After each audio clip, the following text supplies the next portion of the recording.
Welcome to Missamma world. ఈరోజు మీరు వినబోతున్న కథ బేతాళ కథ సువర్ణ యోగం.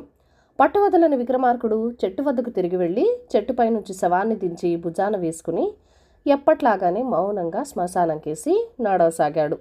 అప్పుడు శవంలోని బేతాళుడు, రాజా, తలపెట్టిన కార్యం సాధించి తీరాలనే నీ పట్టుదల కొనియాడదగిందే.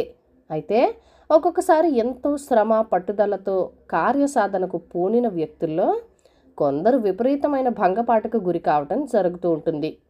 నువ్వు అలాంటి వారిలో ఒకడేమో అన్న శంక కలుగుతున్నది. ఉదాహరణగా ఒక కథ చెప్తాను, శ్రమ తెలియకుండా విను అంటూ ఇలా చెప్పసాగాడు. అరణ్యంలో పక్షులను వేటాడి జీవించే కాలుడనేవాడికి ఒకనాడు ఏ పక్షి దొరకక అరణ్యమంతా తిరిగి అలసిపోయి ఒక చెట్టు కింద కూర్చున్నాడు. అప్పుడు బంగారు కాంతితో మెరిసిపోతున్న హంస ఒకటి ఎగురుతూ చెట్టుకేసి రాసాగింది. కాలుడు చప్పున బాణం ఎక్కుపెట్టి దాన్నికేసి వదిలాడు. బాణం హంస శరీరంలోంచి దూసుకుపోయింది. అయినా హంస నేలకోలక అలా ఎగిరిపోసాగింది. కాలుడు ఈ వింత చూసి ఆశ్చర్యపడుతూ దాని వెంట పడ్డాడు. వాడికి హంస శరీరం నుంచి రాలిన 2 ఈకలు దొరికాయి. అవి బంగారు కాంతులతో మిలమిలా మెరిసిపోతున్నాయి. కాలుడు బంగారు హంస ఎగిరిపోయిన దిక్కుకేసి నడవసాగాడు. వాడికి ఎలాగైనా దానిని పట్టుకోవాలన్న పట్టుదల కలిగింది. చీకటి పడే వేళకు వాడు ఒక చోట ముసలివాడొకడు తారసపడ్డాడు. వాడి చేతిలో రకరకాల వేళ్ళు మూలికలు ఉన్నాయి.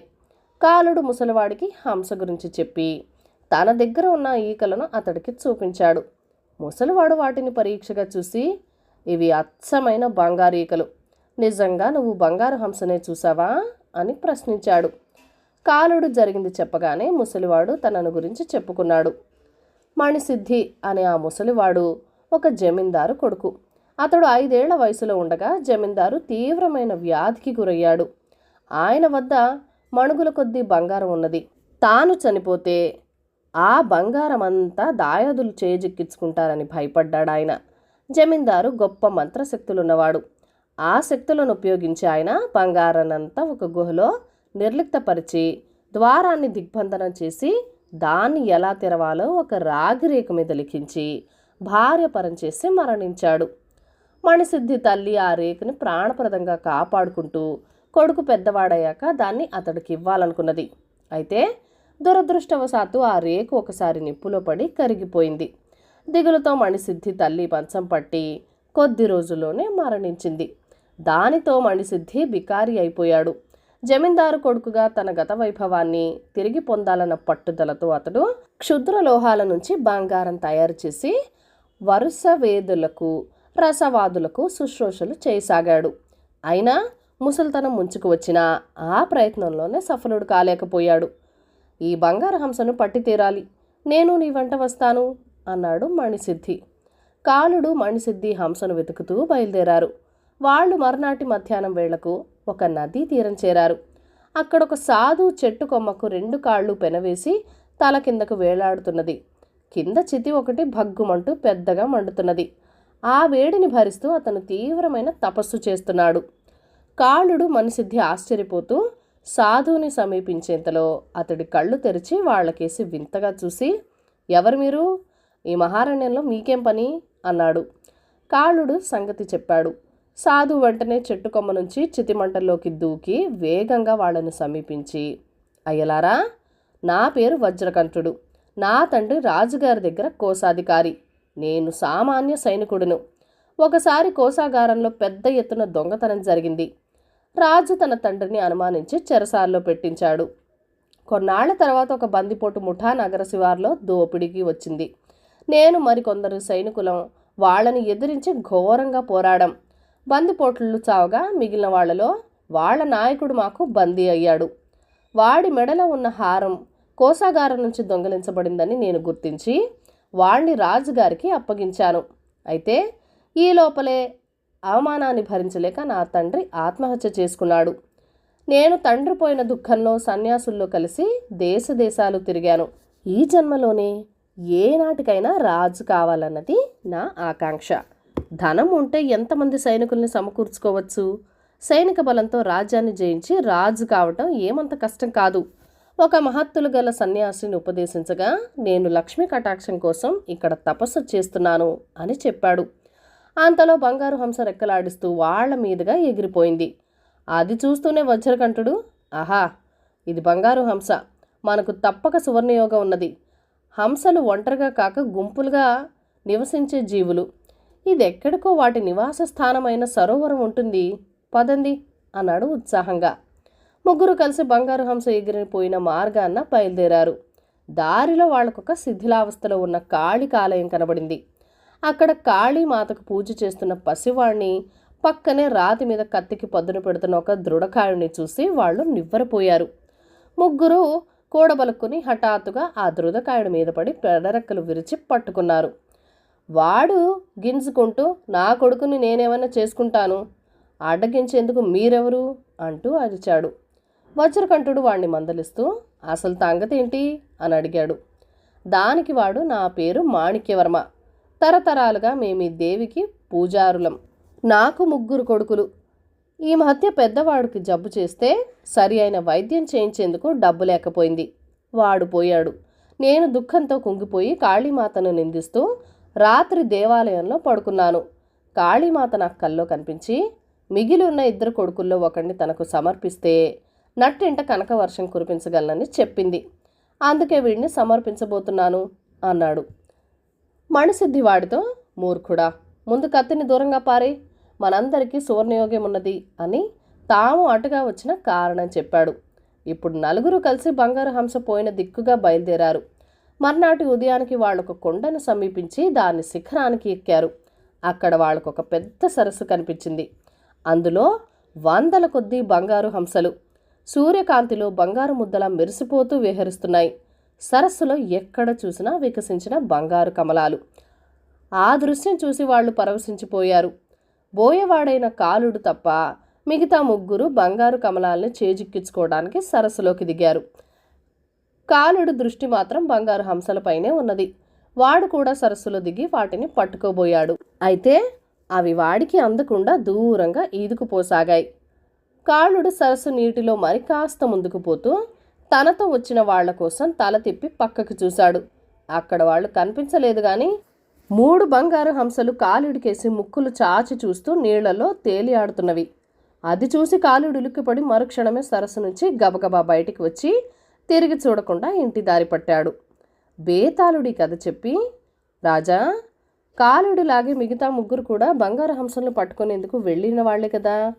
అలాంటప్పుడు వాళ్ళు ముగ్గురు సరస్సులో దిగి హంసలుగా మారిపోవటం, కాలుడు మాత్రం ఆ ప్రమాదం నుంచి బయటపడడం ఎందుకు జరిగింది? ఈ సందేహానికి సమాధానం తెలిసి కూడా చెప్పకపోయావో నీ తల పగిలిపోతుంది అన్నాడు.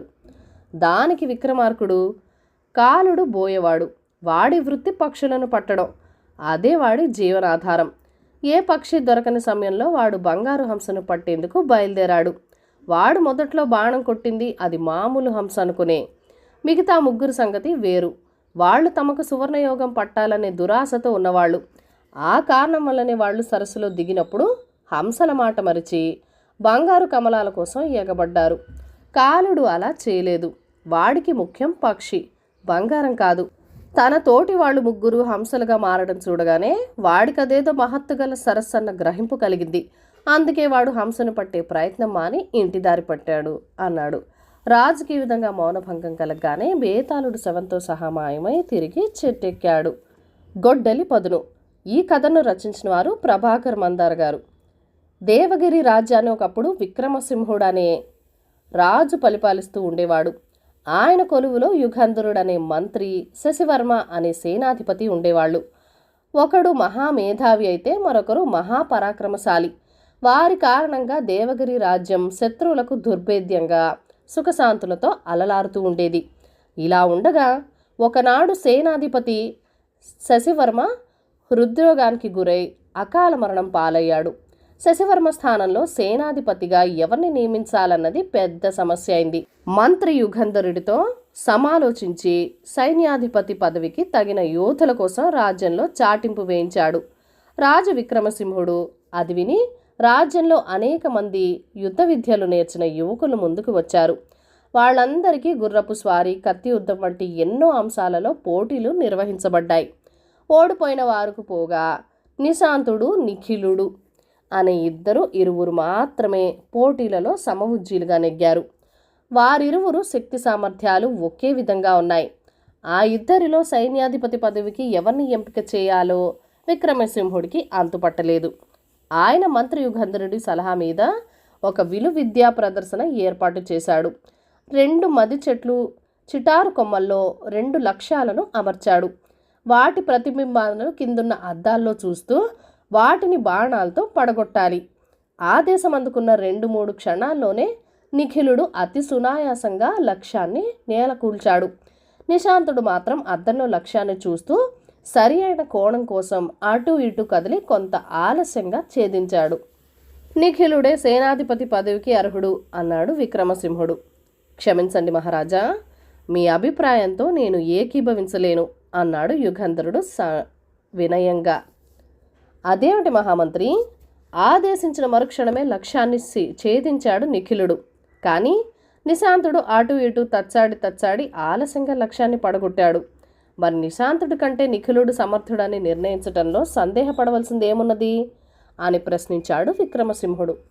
అందుకు మంత్రి, మహారాజా, నిశాంతుడు లక్ష్యాన్ని పడగొట్టడంలో కొంత ఆలస్యం చేయటం అతడి సామర్థ్య లోపంగా భావించకూడదు. లక్ష్యాన్ని తప్ప అనవసరంగా ఒక్క ఆకు కూడా రాల్చకూడదన్న ఉద్దేశంతోనే అతడు కొంత తత్సరం చేశాడు. సరిగ్గా అనుకున్న విధంగా లక్ష్యాన్ని పడగొట్టాడు. కానీ నిఖిలుడు బాణం దెబ్బకు లక్ష్యంతో పాటు ఆకులు, రెమ్మలే కాదు, ఒక కొమ్మ కూడా నేలకూలింది. కనుక నిఖిలుడు కంటే నిశాంతుడే యోగ్యుడు, సమర్థుడు అని వివరించాడు యుగంధరుడు. రాజు విక్రమసింహుడు పునరాలోచన చేశాడు. మంత్రి చెప్పింది ఆయనకు వాస్తవంగా తోచింది. మంత్రి రాజుతో, మహారాజా, మీరు అనుమతిస్తే మరొక చిన్న పోటీ ఏర్పాటు చేస్తాను. అందులో బుద్ధిబలం, భుజబలం సమపాళ్లలో ఉన్న నిశాంతుడే సేనాధిపతి పదవికి అర్హుడని మీరే నిర్ణయించగలరు అన్నాడు. ఇందుకు విక్రమసింహుడు తన అంగీకారం తెలిపాడు. యుగంధరుడు వెంటనే 2 గొడ్డళ్లను తెప్పించాడు. నిశాంతుడికి, నిఖిలుడికి చెరొకటి ఇస్తూ ఎదురుగా ఉన్న 2 మది చెట్లను నరకమని ఆదేశించాడు. చెట్టును ఎవరు ముందుగా నరుకుతారో వారే సైన్యాధిపతి అని ఇద్దరికీ చెప్పాడు. నిఖిలుడు గొడ్డలి అందుకున్న మరుక్షణమే ఉత్సాహం ఉరకలు వేస్తూ ఉండగా వెళ్ళి చెట్టును నరకడం ప్రారంభించాడు. నిశాంతుడు మాత్రం గొడ్డలిని అందుకొని ఒకసారి దాని వంక పరీక్షగా చూశాడు. అది అంత పదునుగా లేకపోవడం గమనించి దగ్గరలో కనిపించిన ఒక రాతి మీద దానికి పదును పెట్టడంతో లీనమైపోయాడు. ఆ విధంగా 2 గంటల కాలం గడిచింది. నిఖిలుడు అప్పటికే తన చెట్టు మొదలను చాలా భాగం నరికేశాడు. నిశాంతుడు మాత్రం ఇంకా తన గొడ్డలికి పదును పెడుతూనే ఉన్నాడు. రాజు విక్రమసింహుడు వాళ్ళ వంక ఆశ్చర్యంగా చూడసాగాడు. యుగంధరుడు నిశాంతుడు వంక మెచ్చుకోలుగా చూడసాగాడు. నిశాంతుడు మరికొంతసేపటికి బాగా పదునెక్కిన తన గొడ్డలికేసి తృప్తిగా చూసుకొని తన చెట్టును నరకటం మొదలుపెట్టాడు. ఆసరికి నిఖిలుడు భుజాలలో శక్తి పూర్తిగా క్షీణించిపోయింది. అతడి గొడ్డలి దెబ్బకు చెట్టు తెగడం లేదు. నిశాంతుడు మాత్రం పెద్దగా అలసిపోకుండానే చకచకా తన చెట్టుని పూర్తిగా నరికి పడగొట్టాడు. అది చూసిన నిఖిలుడు సగం తెగిన తన చెట్టు మొదలు వద్ద నిరుత్సాహంగా కూలబడిపోయాడు. రాజు అపరిమిత ఆనందంతో మంత్రి యుగంధరుడిని ఆలింగనం చేసుకున్నాడు. అప్పటికప్పుడే నిశాంతుడు దేవగిరి రాజ్య సైన్యాధిపతిగా నియమించబడ్డాడు. కథ కంచికి మనం ఇంటికి. ఈ కథలను లైక్ చేయండి, షేర్ చేయండి. మన ఛానల్ని ఫస్ట్ టైం చూస్తున్నట్లయితే కనుక ప్లీజ్ సబ్స్క్రైబ్ చేసుకొని మీ సపోర్ట్ ఇవ్వండి. మీ అమూల్యమైన ఫీడ్బ్యాక్ అండ్ సజెషన్స్ నాతో కామెంట్ సెక్షన్లో కూడా షేర్ చేసేయండి. Thank you for watching. Bye bye.